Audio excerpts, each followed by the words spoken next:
Praise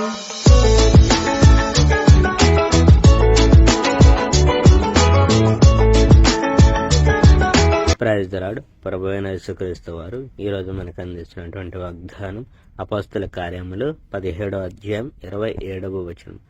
ఆయన మనలో ఎవనికి దూరముగా ఉండేవాడు కాదు. బెరయాలో అర్ధరాత్రి కాగానే సోదరులు పౌలు శీలలను బెరయా అను పట్టణానికి పంపించారు. బెరయాకు వాళ్ళు వచ్చిన తరువాత యూదేయ సమాజ మందిరానికి వెళ్లారు. తెసలోనిక వాళ్ళకన్నా బెరయా వాళ్ళు మర్యాద కలవాళ్ళు. వాళ్ళు దైవ సందేశాన్ని శ్రద్ధతో వినేవాళ్ళు. ప్రతిరోజు పవిత్ర గ్రంథాలు చదివి ఆ సందేశంలోని నిజానిజాలు పరిశీలించేవాళ్ళు. చాలా మంది యూదులు విశ్వాసులయ్యారు. వాళ్ళలాగే ముఖ్యమైన గ్రీకు స్త్రీలు పురుషులు కూడా విశ్వాసులయ్యారు. పౌలు దైవ సందేశాన్ని బెరయాలో కూడా ఉపదేశిస్తున్నాడని తెసలోనికయలోని యూదులకు తెలిసింది. వాళ్ళు అక్కడికి వెళ్లి ప్రజలను పురుగొలిపి వాళ్ళల్లో అల్లర్లు రేకెత్తించారు. వెంటనే సోదరులు పౌలును సముద్ర తీరానికి పంపారు.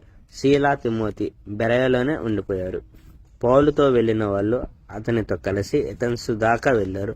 శీలను తిమోతిని అయినంత త్వరలో రమ్మన్నామని పౌలు వాళ్ళ ద్వారా కబురు పంపారు. ఈ వార్తతో వాళ్ళు తిరిగి బెరయాకు వెళ్లిపోయారు. ఎథెన్సులో పౌలు ఎథెన్సులో వాళ్ళ కోసం ఎదురు చూస్తూ కొద్ది రోజులు ఆగిపోయాడు. ఆ పట్టణం విగ్రహాలతో నిండి ఉండడం గమనించి అతని ఆత్మ క్షోభించింది. అందువల్ల సమాజ మందిరంలో సమావేశమయ్యే యూదులతో, దైవభీతి గల యూదులు కాని ప్రజలతో, సంతకు వచ్చిపోయే ప్రజలతో ప్రతిరోజు మాట్లాడేవాడు. ఎపిక్యూరియులు అని అనబడే కొందరు తత్వజ్ఞులు, స్తోయికులు అనబడే కొందరు తత్వజ్ఞులు అతనితో తర్కించారు. ఆ వదరబోతు ఏమంటున్నాడు అని కొందరు అన్నారు. ఇతర దేవులను గురించి ప్రబోధిస్తున్నట్టుంది అని మరికొందరు అన్నారు. పౌలు యేసుని గురించి, ఆయన బతికి రావడాన్ని గురించి ప్రకటించడం వల్ల అతన్ని వాళ్ళలా విమర్శించారు. వాళ్ళు అతనిని పట్టుకొని అరేయపాగు సభకు పిలుచుకువచ్చారు. నీవు చెప్తూ నీ కొత్త బోధన ఏమిటో మేము తెలుసుకోవచ్చా అని కొందరు అడిగారు. మీరు చిత్రమైన విషయాలు మా చెవుల్లో వేశారు, వాటి అర్థం మాకు చెప్పండి అని కొందరు అడిగారు. ఎథెన్స్ ప్రజలు ఆ పట్టణంలో నివసించే పరదేశీయులు. తమ కాలాన్నంతా కొన్ని సిద్ధాంతాలను చెప్పడంలోనూ లేక వినడంలోనూ గడిపేవాళ్ళు, మరే పని చేసేవాళ్ళు కాదు. పౌలు అరేయోపాగు సభలో నిల్చొని, ఎథెన్స్ ప్రజలారా, మీరు అన్ని విషయాల్లో చాలా నిష్ఠగా ఉన్నారు. నేను ఇది గమనించాను. నేను మీ పట్టణమంతా పర్యటించాను. మీరు పూజించే వాటిని చూశాను. అంతేకాదు, సాంబ్రాన్ని వేసే ఒక బలిపీఠ మీద తెలియని దేవునికి అని రాయబడి ఉండడం చూశాను. అందువల్ల మీకు తెలియకున్నా మీరు పూజించే ఆ దేవుని గురించి ప్రకటించబోతున్నాను.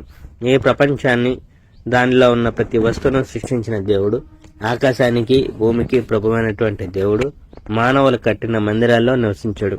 మానవులు దేవుని కోసం చేయగలిగింది ఏదీ లేదు. జీవి పీల్చుకునే గాలిని, కావలసిన ప్రతి వస్తువును ఇచ్చిన దేవునికి మానవుని సేవను కావాలా? ఆయన ఒక్క మనుషునితో మానవులందరినీ సృష్టించి వాళ్ళు ఈ ప్రపంచమంతా నివసించేటట్టు చేశాడు. వాళ్ళ కోసం ఒక కాలాన్ని నియమించాడు. ఏ దేశపు ప్రజలు ఎక్కడ నివసించాలో ఆ స్థలాన్ని, కాలాన్ని సరిగ్గా నియమించాడు. మానవులు తనను వెతకాలని, గుడ్డివాడు తడిమినట్టు తడిమి తనను కనుగొనే అవకాశం వాళ్ళకు కలిగించాలని ఇలా చేశాడు. కానీ నిజానికి ఆయన ఎవరికీ దూరంగా లేడు. మనం ఆయనలో జీవిస్తున్నాం, ఆయనలో కదులుతున్నాం. ఆయన కారణంగా మనం ఉన్నాం. మీలోని కొందరు కౌలు చెప్పినట్టు మనం ఆయన సంతానం. మనం దేవుని సంతానం కదా. అలాంటప్పుడు దేవుడు బంగారంతో కానీ, లేక వెండితో కానీ, లేక రాతితో కానీ చేయబడిన విగ్రహం లాంటివి వాడని మనం ఎట్లా అనగలం? ఆయన మానవుడు తన కళతో సృష్టించిన విగ్రహం లాంటివాడు. గతంలో మానవుని అజ్ఞానం పట్ల ఆయన చూసినట్టు ప్రవర్తించాడు. కానీ ఇప్పుడు ప్రతి ఒక్కరిని మారు మనస్సు పొందమని ఆజ్ఞాపిస్తున్నాడు. ప్రపంచంలో ఉన్న ప్రతి వ్యక్తిపై న్యాయమైన తీర్పు చెప్పనున్న రోజును నిర్ణయించాడు. ఎవరి ద్వారా తీర్పు చెప్పమన్నాడో ఆయనే నియమించాడు. ఆయన బ్రతికించి తాను చేయనున్న దాన్ని ప్రజలందరికీ రుజువు చేశాడు. చనిపోయిన వారు యేసు వలె బ్రతికి వస్తారన్న విషయం విని కొందరు అతన్ని ఎగతాళి చేశారు. మరి కొందరు ఈ విషయాన్ని గురించి మాకింకా వినాలని ఉంది అని అన్నారు. పరిస్థితులు ఇలా అవడం వల్ల పౌలు ఆ సభ నుండి వెళ్లిపోయాడు. కొందరు విశ్వాసులై పౌలును అనుసరించారు.